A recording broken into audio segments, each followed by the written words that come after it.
Hello friends, स्वागत है आप सभी लोगों का ज्ञानपुर यूट्यूब चैनल पर एक बार फिर से। तो आज हमारी जो भी है साइंस की क्लासेस जो चल रही हैं उसका पार्ट नंबर 4 आप लोगों के लिए यहाँ पे मैं लेकर आया हूँ और हम डेली की तरह डिस्कस करेंगे आज भी 50 इम्पॉर्टेंट साइंस के क्वेश्चंस को। और ये ऐसे क्वेश्चंस हैं जो आपके एग्जाम्स में कई बार रिपीट हो चुके हैं और एक्सपेक्टेड हैं आपके एग्जाम्स में ये क्वेश्चंस बन सकते हैं, ठीक है ना। तो इसलिए मैं यहाँ पे आप लोगों को इन सभी क्वेश्चंस को करा रहा हूँ। तो चलिए फिर आज के और क्वेश्चंस को शुरू करते हैं। इसके पहले जो है 3 पार्ट्स में जो है 50 क्वेश्चंस की पढ़ चुके हैं 3 वीडियोस। तो उनको भी आप लोग यूपी लेखपाल प्लेलिस्ट में साइंस की वीडियोस पड़ी हुई हैं, वहाँ पे आप लोग विजिट करके उन वीडियोस को नहीं देखे हैं तो देख लीजिए, ठीक है। तो चलिए आज की सेशन की ओर शुरू करते हैं। शुरू करने से पहले आप लोगों से यही कहना चाहूँगा कि अगर वीडियो को पूरा अंत तक देखिएगा और वीडियो पसंद आता है तो लाइक भी कीजिएगा। चलिए फर्स्ट क्वेश्चन यानी 155 क्वेश्चन देखते हैं। यहाँ पे आज हम अल्फा कण के 2 धन आवेश होते हैं, इसका द्रव्यमान लगभग बराबर होता है। तो किसके बराबर होता है अल्फा कण के 2 धन आवेशों का? तो लगभग 310 के बराबर होता है, ठीक है। नेक्स्ट क्वेश्चन दिया हुआ है केल्विन मात्रक में जो है केल्विन मात्रक में मानव शरीर का सामान्य तापमान जो होता है वह किस रूप में होता है? तो हीलियम के एक परमाणु के रूप में होता है केल्विन मात्रक में शरीर का सामान्य तापमान, ठीक है। नेक्स्ट क्वेश्चन दिया हुआ है निम्न तापमापी इंजनों का अनुप्रयोग होता है। तो निम्न तापी इंजनों का प्रयोग जो है वह रॉकेट प्रौद्योगिकियों में किया जाता है, ठीक है ना। चलिए नेक्स्ट क्वेश्चन हम यहाँ पे देख लेते हैं। नेक्स्ट क्वेश्चन दिया हुआ है निर्वात में प्रकाश की चाल होती है। तो पूछा जा रहा है निर्वात में प्रकाश की चाल। तो 3 × 10⁸ मीटर पर सेकेंड होता है। ये जो यहाँ पे 108 लिखा हुआ है ये इस रूप में होगा, 10⁸ होगा, ठीक है ना। तो 3 × 10⁸ मीटर पर सेकेंड होती है निर्वात में प्रकाश की चाल, ठीक है। नेक्स्ट क्वेश्चन की ओर बढ़ते हैं। निम्न में सदस्य जो है सदिश राशि पूछा जा रहा है। तो वेग हो ये आपकी सदिश राशि, ये ऑप्शन के ऊपर डिपेंड करेगा, ठीक है ना।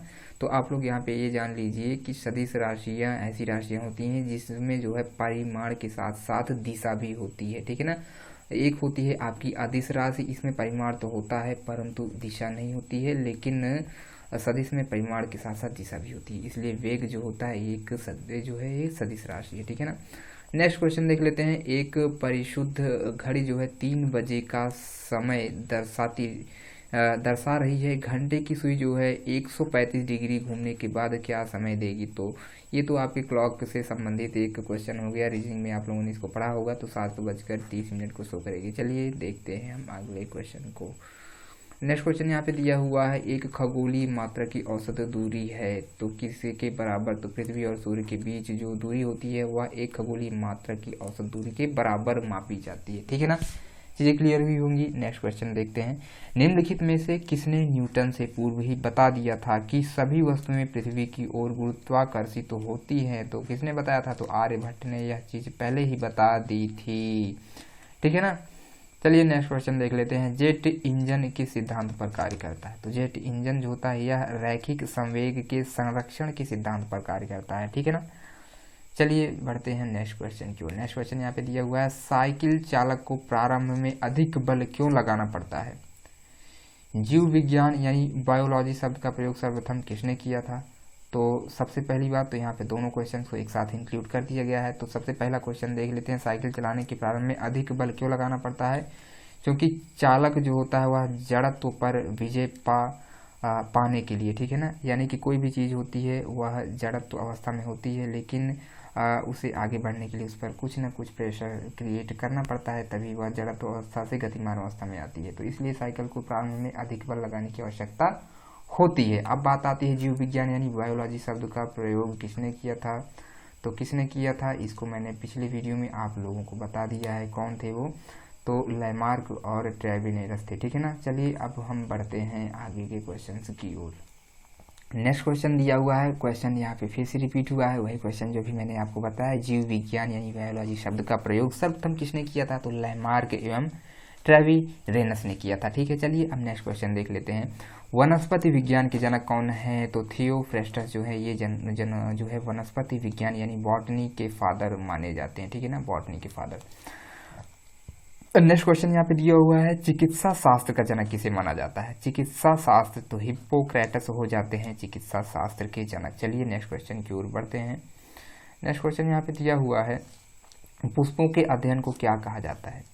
तो पुष्पों के अध्ययन जो है उसे एंथोलॉजी कहते हैं, यानी पुष्पों का जो अध्ययन होता है वह एंथोलॉजी के अंतर्गत किया जाता है। मोस्ट इंपॉर्टेंट दोस्तों क्वेश्चन है, ये सभी क्वेश्चन आपकी एग्जाम्स में कई बार आए हुए हैं और ये क्वेश्चंस अभी भी आपके एग्जाम्स में बन सकते हैं और पूरी उम्मीद है कि अगर क्वेश्चंस बनेंगे साइंस सेक्शन से तो यही सब क्वेश्चंस होते हैं जो आपके एग्जाम्स में बार बार रिपीट होते हैं। ठीक है, चलिए अब देखते हैं नेक्स्ट क्वेश्चन को। यहाँ पे दिया हुआ है, वन अनुसंधान संस्थान कहाँ पर स्थित है? तो देहरादून में है वन अनुसंधान संस्थान। ठीक है ना, कहाँ पे पड़ता है? तो देहरादून। ठीक है, नेक्स्ट क्वेश्चन देखते हैं, भारतीय वनस्पति सर्वेक्षण का मुख्यालय कहाँ स्थित है?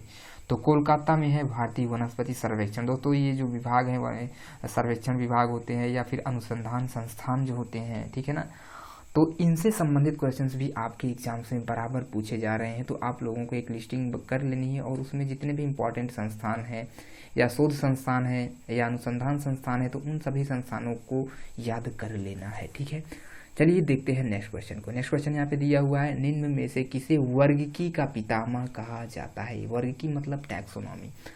तो किसे कहा जाता है? तो कार्ल वॉर्ल लीनियस यानी कैरोलस लीनियस को कहते हैं। इसका यहाँ पे थोड़ा सा नेम मिस्टेक है टाइपिंग में, तो कार्ल वॉर्ल लीनियस को कहते हैं इसे वर्गीकी का पितामह यानी पिता कहते हैं। ठीक है ना, नेक्स्ट क्वेश्चन की ओर बढ़ते हैं। दिया हुआ है, वर्गीकरण की आधारी इकाई क्या है? तो वर्गीकरण की आधारी इकाई यानी बेसिक इकाई पूछा जा रहा है तो क्या होती है? स्पीशीज होती है आधारी इकाई। ठीक है ना, कोई भी जो है किसी भी जाति को डिफाइन किया जाता है या किसी भी जीव को तो उसे स्पीशीज और जीनस के आधार पर ही डिफाइन किया जाता है। ठीक है ना, तो यहीं पर जो इसकी आधार इकाई माना जाता है स्पीशीज को माना जाता है। ठीक है, नेक्स्ट क्वेश्चन देख लेते हैं। दिया हुआ है, जीवाणु की खोज सर्वप्रथम किसने की थी? तो ल्यूवेन हॉक के द्वारा जो है जीवाणु की खोज की गई थी। ठीक है ना, तो इन्होंने किया था जीवाणु की खोज। चलिए देखते हैं नेक्स्ट क्वेश्चन को हम। नेक्स्ट क्वेश्चन यहाँ पे दिया हुआ है, वास्तविक केंद्रक किसमें अनुपस्थित होता है? तो वास्तविक जो केंद्रक होता है वह तो जीवाणु में जो है यह वास्तविक केंद्रक जो होता है वह अनुपस्थित होता है। ठीक है ना, क्योंकि ये बहुत ही सूक्ष्म होते हैं इसलिए इनमें केंद्रक की उपस्थिति नहीं मानी जाती है या नहीं पाए जाते हैं। ठीक है ना, नेक्स्ट क्वेश्चन यहाँ पे दिया हुआ है, भोजन की विषाक्तता उत्पन्न होती है। क्यों भोजन विषाक्त हो जाते हैं? तो उसमें एक बैक्टीरिया आ जाता है, उस बैक्टीरिया को कहते हैं क्लॉस्ट्रीडियम बैटुलिनम। ठीक है ना, तो बैटुलिनम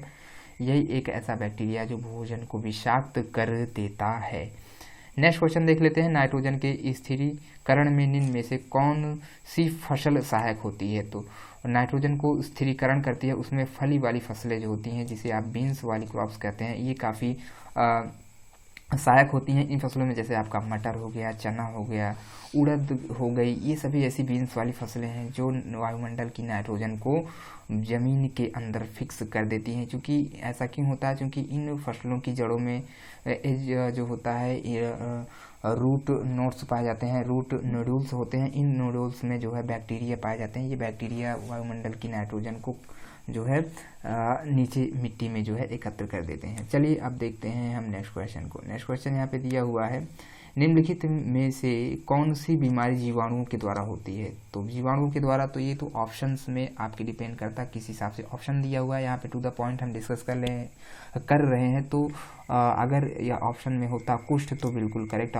जो है ऑप्शन वहाँ पे कुष्ठ ही होता। ठीक है ना, यहाँ पे हम वन लाइनर फॉर्मेट में देख रहे हैं तो कुष्ठ हो गया आपका। ये एक तरह की जो बीमारी है या बैक्टीरिया के द्वारा ही होती है। ठीक है, चलिए देखते हैं नेक्स्ट क्वेश्चन दिया हुआ है यहाँ पे, सूक्ष्म जीवाणुओं युक्त पदार्थ का शीतलीकरण की प्रक्रिया है जिसका कार्य क्या होता है? तो जीवाणुओं को निष्क्रिय कर दिया जाता है शीतलीकरण की प्रक्रिया के द्वारा, यानी सूक्ष्म जीवाणु युक्त जो पदार्थ होते हैं उनको शीतलीकरण किया जाता है जिसके तहत जीवाणुओं को निष्क्रिय किया जा सकता है। ठीक है, चलिए नेक्स्ट क्वेश्चन देख लेते हैं। दिया हुआ है, दूध के दही के रूप में जमने का क्या कारण है? तो लैक्टोबैसिलस, इसका नाम आप लोगों ने बहुत पहले ही सुना होगा। ये ऐसा बैक्टीरिया होता है जो दूध को दही में जमने में बहुत ही सहायता करता है। कहने का मतलब ये है कि यही बैक्टीरिया जो होता है ये दही में दूध को जमा देता है। नेक्स्ट क्वेश्चन दिया हुआ है यहाँ पे, वृक्षों की छालों पर उगने वाले कवकों को क्या कहते हैं? तो कॉर्टिसोल्स या कॉर्टिकॉल्स कहा जाता है वृक्षों की छालों पर जो उगने वाले कवक होते हैं। ठीक है, नेक्स्ट क्वेश्चन हम देख लेते हैं। दिया हुआ है निम्नलिखित में से कौन खुजली के रोग इसके बीज का कारण होता है? तो ये जो खुजली, दाद, खाज होता है, ये सभी कवक के कारण होते हैं, फंगस। ठीक है, नेक्स्ट क्वेश्चन देख लेते हैं। दिया हुआ है लाइकेन किन दो वर्ग के पौधों से मिलकर बने होते हैं? तो ये लाइकेन जो होते हैं, मोस्ट इंपॉर्टेंट क्वेश्चन है दोस्तों, ये एग्जाम्स में काफ़ी बन रहा है क्वेश्चन। तो कवक और शैवाल से बना हुआ होता है। ठीक है ना, तो लाइकेन जो होता है किसके? तो कवक और शैवाल दोनों से ही मिलकर लाइकेन बनता है। चलिए पढ़ते हैं नेक्स्ट क्वेश्चन की ओर।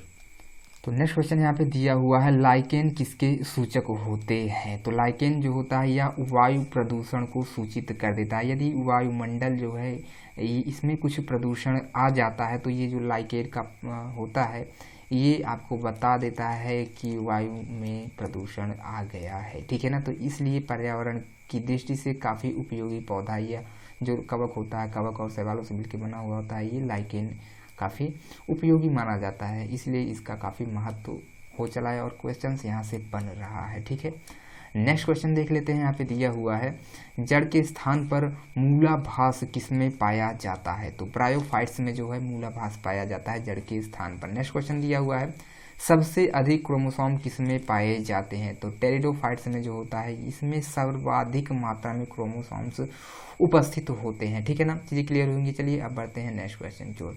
तो नेक्स्ट क्वेश्चन यहाँ पे दिया हुआ है निम्न में से कौन सा एक जीवित जो होता है जीवित जीवाश्म है? तो साइकस एक तरह का जो होता है यह एक जीवित जीवाश्म होता है। नेक्स्ट क्वेश्चन की ओर बढ़ते हैं। दिया हुआ है श्वसन मूल किस पौधों में पाया जाता है? तो जूसिया का जो पौधा होता है उसमें जो होता है श्वसन मूल उपस्थित होते हैं। नेक्स्ट क्वेश्चन देख लेते हैं।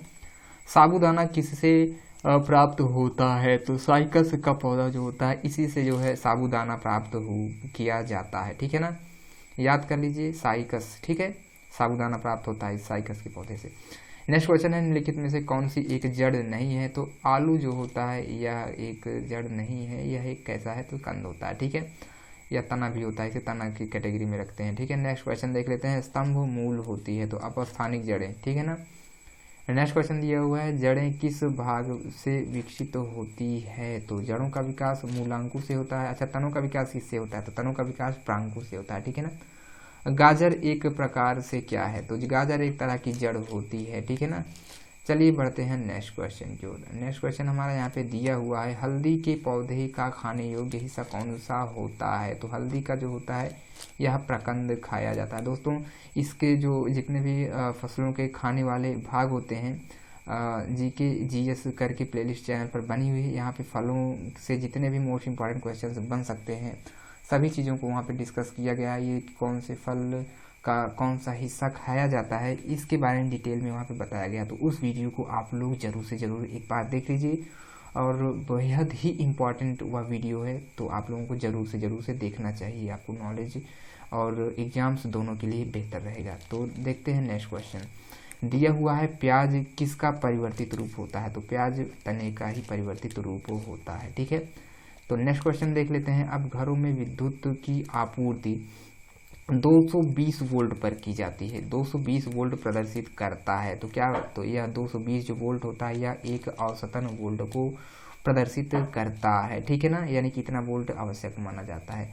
चलिए नेक्स्ट क्वेश्चन देख लेते हैं। परमाणु के नाभिक में होता है। तो क्या होता है परमाणु के नाभिक में? तो प्रोटॉन व न्यूट्रॉन दोनों ही उपस्थित होते हैं नाभिक के अंदर। ठीक है, नेक्स्ट क्वेश्चन यहाँ पे दिया हुआ है एम्पियर किसका मात्रक होता है? तो विद्युत धारा का मात्रक होता है एम्पियर। ठीक है, नेक्स्ट क्वेश्चन देखते हैं। शरीर रचना के किस वर्गीकरण में लॉबस्टर संबंधित होता है? तो क्रस्टेशियंस से जो होता है यह लॉबस्टर संबंधित होता है। नेक्स्ट क्वेश्चन देख लेते हैं।